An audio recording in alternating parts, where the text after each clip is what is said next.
Hello, standing out here on a sort of rainy afternoon to display my object for Module 2. I've chosen a historic site in the center of the town where I currently live. This is the Newton Town Square Green that I'm standing in the middle of. I have a couple of things I've written down here to make sure I cover everything that I wanted to. This green is typical of greens that you'll see all across small towns in the Northeast. It's sort of that's at the intersection of several roads that pass through the town. Apparently, one of the roads that used to pass through this town was a supply road used by the military during the French and Indian War. So there was a road that had already existed here, which was one of the reasons why this green was created in this area. There's also a major trading route from the southern western part of New Jersey all the way up to the northwestern part of New Jersey that happened to pass right through this area. So there was two major supply routes that sort of converged in this area, and that seems to be the reason why this green is here. We're going to follow me over this way. So the town of Newton itself dates back to about 1750s, so pre-revolutionary era. The green itself, they say, was surveyed sometime around 1760, 61, 62. The courthouse behind me was first completed in 1765. So again, all pre-revolutionary era. The courthouse is much bigger today than it was back then. Obviously, it's been added on to. There have been some renovations due to a fire, also just environmental wear and tear. So the courthouse itself, which is a very old building, was one of the main attractions to this part of Sussex County and northwest New Jersey. It's kind of the reason why the town itself grew up around this green. The courthouse attracted a lot of commerce, lodging, restaurants, that kind of thing. So the town itself grew up really right around the green, starting really in the mid to late 1760s. Legend has it that while George Washington and his colonial militiamen were retreating through New Jersey on their way to Pennsylvania in 1776, that George Washington passed right through here, and some people say he might have even stayed overnight at the courthouse back in 1776. That is a bit of local legend. Have not been able to confirm that. Even from local historians, have never been able to confirm that, but that's part of local legend.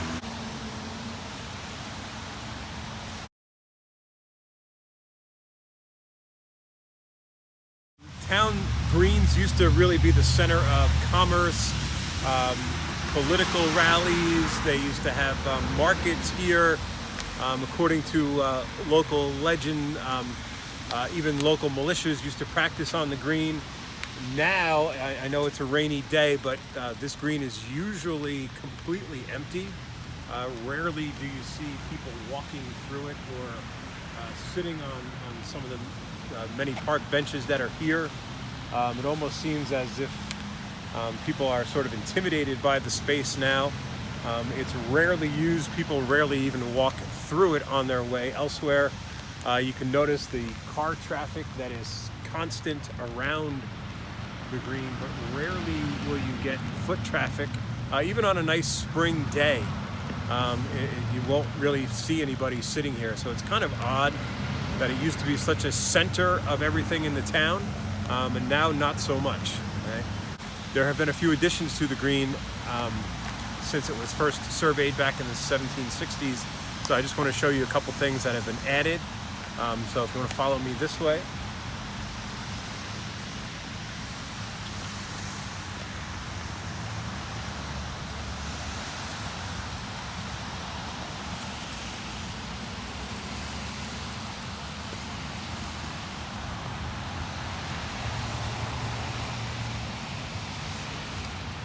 It seems that the major additions to the green have both really had a military significance. They both of the monuments I'm going to show you all are in some way related to the military. On Veterans Day, this space will be used for a brief Veterans Day ceremony, usually sparsely attended, but at least they are here on Veterans Day. So this particular monument was put here in 2005, specifically to honor all of the veterans from Sussex County. And there's different plaques representing the Army, the Navy, the Air Force, the Marine Corps, even the Merchant Marine. There's a plaque representing all of them. You rolling? All right. So the other big monument I wanted to show you was this gigantic Civil War monument that was put up here in 1895, 30 years after the Civil War ended. Apparently there was some controversy over the monument itself. In fact, that a lot of local residents did not want it here because of a lot of opposition in this part of New Jersey to the war itself. But it did go up in 1895, and apparently one of the largest crowds, maybe even the largest crowd ever on the green, they estimate possibly 8,000 people were here in 1895 to witness the dedication of the memorial. So possibly the biggest crowd of all time on the green back in 1895. The monument itself displays all of the various battlefields that local Sussex County residents participated in. It's a monument dedicated to not only soldiers but also sailors who participated in the Civil War.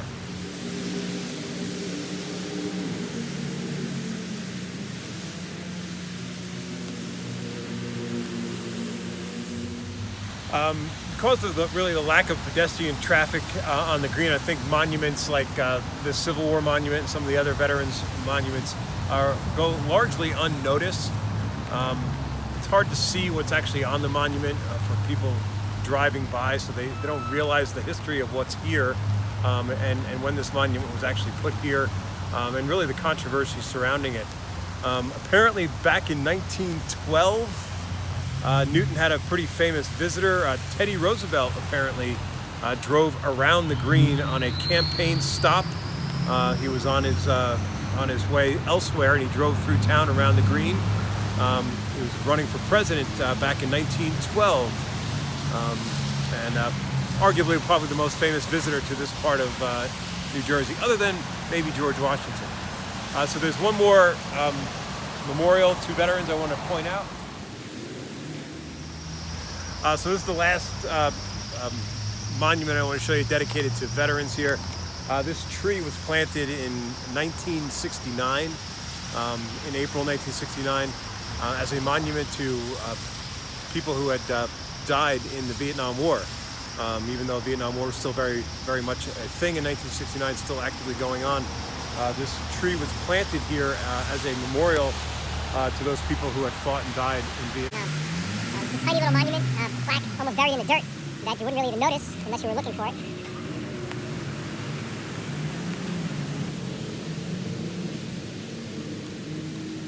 I've always been sort of a sucker for open public spaces like this. I love going to greens, and I've been to lots of town squares, and you know, if you live on the East Coast, it's up and down the East Coast and all these small towns, you'll see these town squares, and I'm used to seeing, you know, concerts there, festivals, art festivals, public meetings, things like that.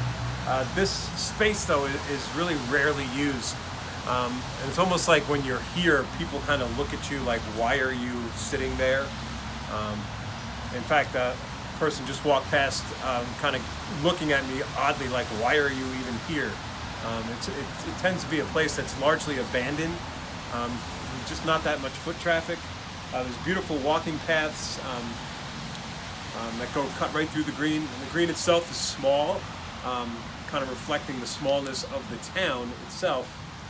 But it is really quite a beautiful public space that is really rarely used.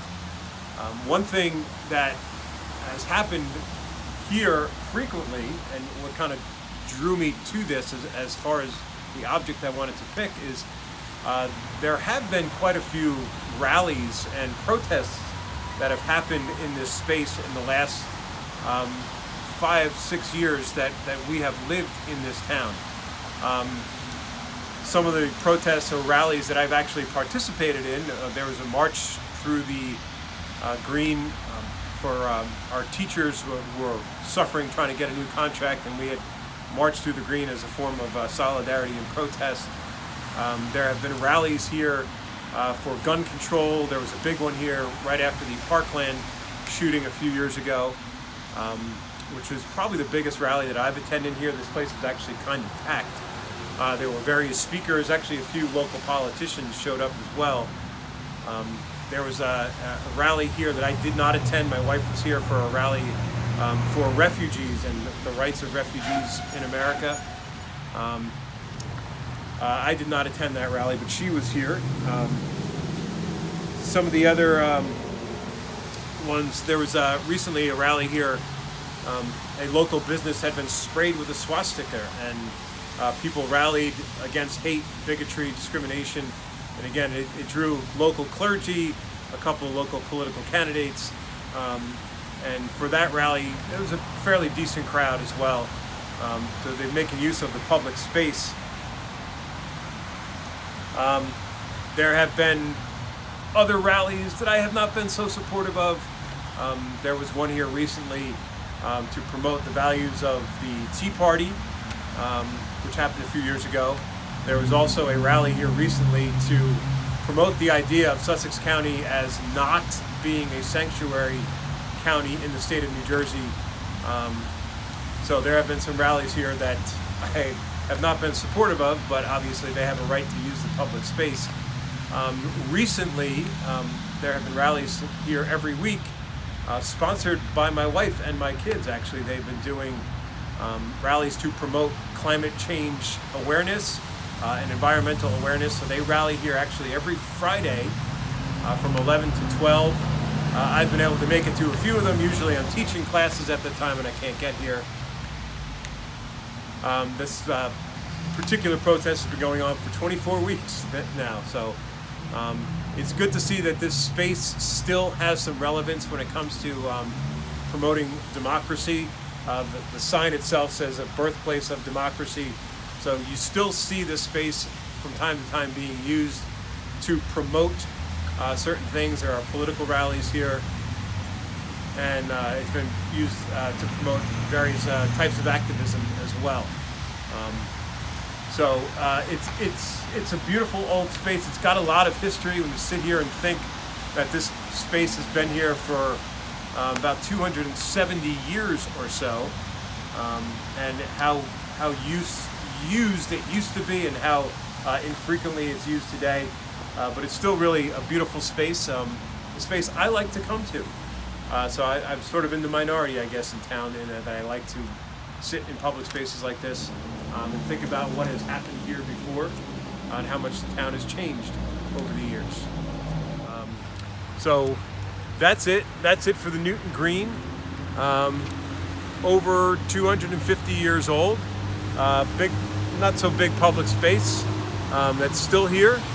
So this is the object that I've chosen.